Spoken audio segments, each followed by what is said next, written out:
नमस्कार मित्रों, मैं reiki grand master Manish Sharma और आज हम बात करेंगे किस प्रकार से हमारे घर में कोई नेगेटिव एनर्जी है, कोई भूत प्रेत है, कोई देवता का वास है, किस प्रकार की ऊर्जाएं हमारे घर में हैं, उसे हम खुद अपनी आंखों के द्वारा कैसे देख सकते हैं। बहुत सारे लोगों को ऐसी समस्याएं होती हैं, जिनको होती है उनको पता होता है और जिसको समस्या नहीं होती उसे लगता है शायद मन गढ़ंत है, ये है वो है।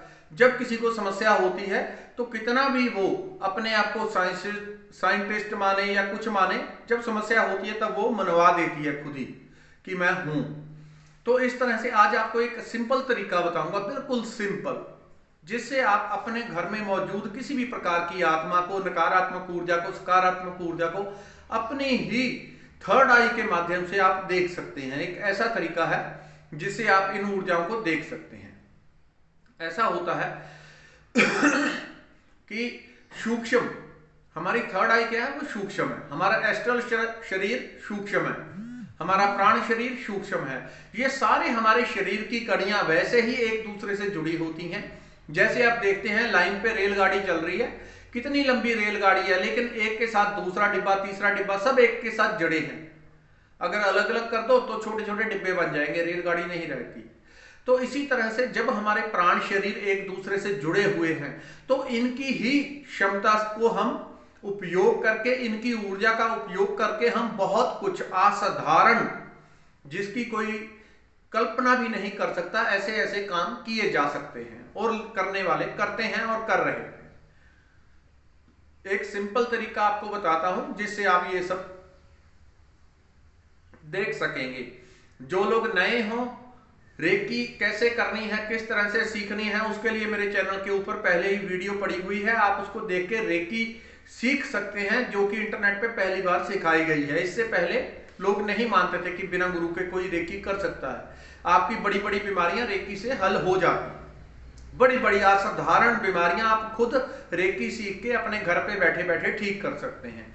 इसलिए इस वीडियो को आप पूरा देख लें और दूसरी वीडियो पे जाके रेकी सीख सकते हैं। अब कैसे हम अपनी ऊर्जा का, अपनी क्षमता का, अपने तीसरे नेत्र का या अपने एस्ट्रल शरीर का इस्तेमाल करके सूक्ष्म आत्माओं को देख सकते हैं। बहुत सारे लोगों को जिनको ऐसी समस्याएं होती है वो किसी बाबा के पास, पंडित जी के पास, किसी और के पास ऐसे जाते हैं, उनसे पूछते हैं। फिर कुछ लोगों को भ्रम रहता है कहीं इसने झूठ तो नहीं बोल दिया, इसने गलत तो नहीं बोल दिया, इसने अपना धंधा चलाने के लिए हमें गलत गाइड तो नहीं किया, हमारे घर में कोई भूत प्रेत है या हमें किया कराया है, ऐसा कुछ है। असल में ऐसा होता है कि जो लोग पाठ, भजन, कीर्तन, मेडिटेशन वगैरह करते हैं, उनकी थर्ड आई चाहे थोड़ी ही सही वो सक्रिय हो जाती है और उन लोगों को इंट्यूशन आने लगती है कि उनके साथ में क्या जुड़ा हुआ है, कोई नेगेटिव आत्मा है, घर में क्या है, उनको साफ साफ बहुत लोगों को दिखाई देने लग जाता है। जैसे हम टीवी को देखते हैं वैसे ही उन्हें स्वप्न के माध्यम से या कहीं बैठे हैं, आंखें बंद की, तुरंत उनको सारी झलक दिख जाती है रूम में क्या क्या है, क्योंकि उनकी थर्ड आई एक्टिवेट है। तो आपको एक दूसरा तरीका बताता हूं जिससे आप बिना थर्ड आई को एक्टिवेट किए भी इन चीजों को देख सकते हैं। आपको बेड पे बैठ जाना है, लेट जाना है। आप इसे दिन में भी कर सकते हैं, रात में भी कर सकते हैं, जब आप चाहें तब इसे कर सकते हैं। इसमें क्या करना होता है, हमारी कल्पना शक्ति कहां से आती है, हमारे दूसरे शरीर से जुड़ी हुई है। हमारे दूसरे शरीर से जुड़ी हुई हमारी कल्पना शक्ति है, उसका हमने उपयोग करना है। आप एक बेड पे आप लेट जाएं, बैठ जाएं, ठीक है। एक बेड पे आप लेट जाएं, बैठ जाएं, जो भी आपको ठीक लगे, बिल्कुल आराम की पोजीशन में। अगर इसे आप रात में करेंगे तो आपको और भी ज्यादा अच्छे रिजल्ट मिल सकते हैं। जिनकी कल्पना शक्ति अच्छी है वो तो बिल्कुल हर चीज को क्लियर देख लेंगे कि यहाँ पे ये है, यहाँ पे कोई आत्मा खड़ी है, यहाँ पे देवता खड़ा है, घर में ये चीज पड़ी है, या विचारों की नकारात्मक ऊर्जा का ढेर लगा है, उन्हें हर चीज स्पष्ट दिखाई दी जाएगी। आप लेट जाएं, अगर रात में सो के करेंगे तो सोने वालों को हो सकता है उसी टाइम पे सब कुछ दिख जाए, या फिर ऐसा भी हो सकता है कि उन्हें स्वप्न के माध्यम से घर में जो कुछ है वो दिखाई दे, क्योंकि हमारा अवचेतन मन एक सर्च इंजन की तरह काम करता है। जैसे गूगल पे आप कुछ भी डालते हैं, आपने गूगल पे डाला रेकी मास्टर मनीष शर्मा, मेरी वीडियो तुरंत निकल के आ जाती है। वैसे ही आप अपने अवचेतन मन में जो मैसेज डालते हैं, अवचेतन मन उस चीज को ढूंढ के आपको दे देता है कि इसका रिजल्ट ये है, या आप ये पूछा है आपने तो ये है, वो सब कुछ बता देता है। अगर आप रात में करते हैं तो आप लेट जाएं, कर सकते हैं, कभी भी रात में लेट जाएं, आंखें बंद करें और लंबे लंबे श्वास लेने हैं, 10, 15, 20 जितनी आपकी क्षमता हो उतने, पूरा लंबा गहरा श्वास अंदर बाहर। इससे आपके चेतन मन में जो चल रहे हैं लगातार विचारों की दौड़ है वो शांत हो जाती है। जैसे ही विचारों की दौड़ शांत होगी आप शांत हो जाएंगे, आपको और परफेक्ट रिजल्ट मिलेंगे। आपको कल्पना करनी है कि आपकी इस बॉडी में से एक और बॉडी निकली और वो उठ के खड़ी हुई, बेड के नीचे उतर गई। उस बॉडी वो आपकी चलती चलती एक रूम में गई। आपको एक एक कमरे को देखें, आप बालकनी में देखें, जहां आप बैठते हैं, जहां आपको शक है, जिस कमरे में आपको अच्छा नहीं लगता, कोई ऐसा कमरा होता है कभी कभी नकारात्मक ऊर्जा से भरा, जब उसमें जाते हैं तो वहां पे बैठ के एकदम से मन में होता है कि यहां से हटो, क्योंकि वहां पे नकारात्मक ऊर्जा ज्यादा होती है। कहीं आपको किसी कमरे में ऐसा लगता है तो वहां पे जाएं, एक एक कमरा सब चेक कर सकते हैं, आप पूरे अपने घर को चेक कर सकते हैं। आपने किस तरह से करना है दोबारा समझ लें।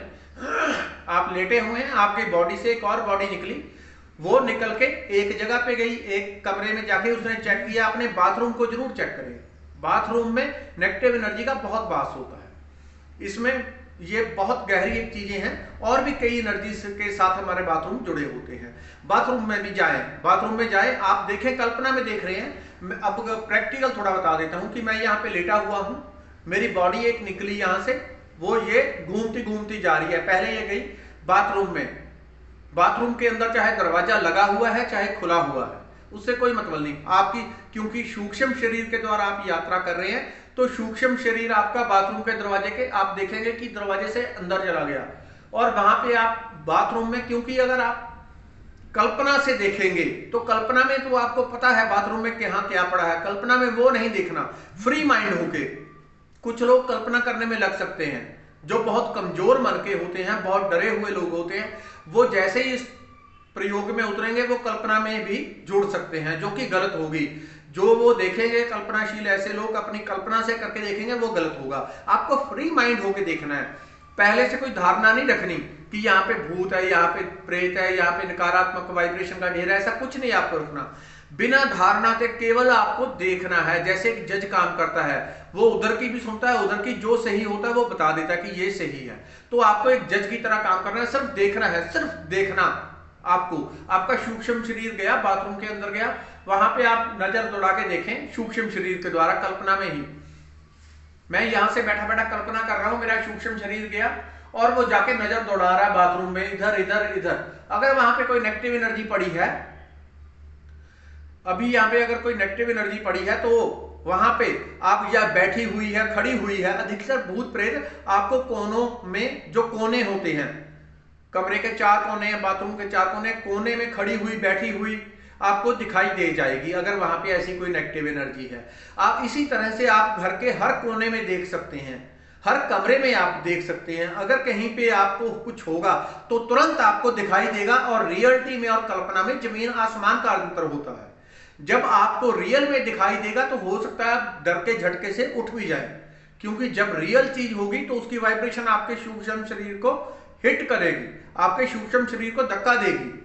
जब मैंने ये प्रयोग एक बार स्टार्टिंग में किया था, बहुत साल पहले, मैं एस्ट्रोल पे थोड़ा काम कर रहा था, तो मैं इसी तरह से कल्पना करता था, मैं आसमान में उड़ रहा हूं, जहां वहां वहां वहां वहां, लेकिन मेरा रास्ता नहीं था, तो मैंने इसको छोड़ दिया था, क्योंकि मुझे थोड़ा प्रयोग ही करना था कि किस तरह से इसके द्वारा हम काम कर सकते हैं। इसके द्वारा आप दूसरी जगह पे कहीं भी जा सकते हैं। जब हम रात में सो जाते हैं, रात में कम से कम एक बार हमारी बॉडी से हमारी आत्मा निकल के बाहर दूसरी जगह पे घूम फिर के वापस आ जाती है, क्योंकि हमारी नाभि से उसका सर्कल जुड़ा हुआ होता है। इसलिए बाहर निकलने से कोई फर्क नहीं पड़ता, हमारी आत्मा रोज बाहर निकल जाती है, रोज एंटर होती है।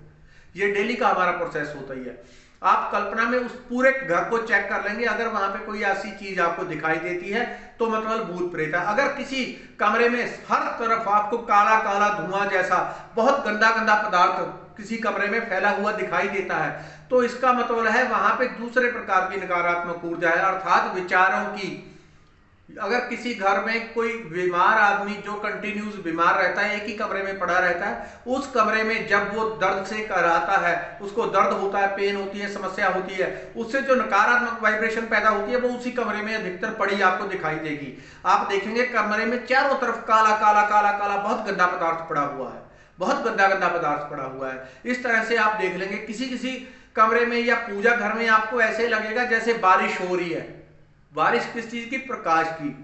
अधिकतर जहां पे पाठ पूजा भजन होता है वहां पे उन घरों में या उनके पूजा घरों में उनको ऐसे ही महसूस होता है कि वहां पे लगातार प्रकाश की बारिश हो रही है, क्योंकि वहां पे परमात्मा का वास है, आपने रखा हुआ है, परमात्मा का वास है। वहां पाठ भजन करते हैं, मेडिटेशन करते हैं, तो वहां पे ऑटोमेटिकली पॉजिटिव ऊर्जा का फ्लो तीव्र होता है। तो इस वीडियो में इतना ही। धन्यवाद, नमस्कार।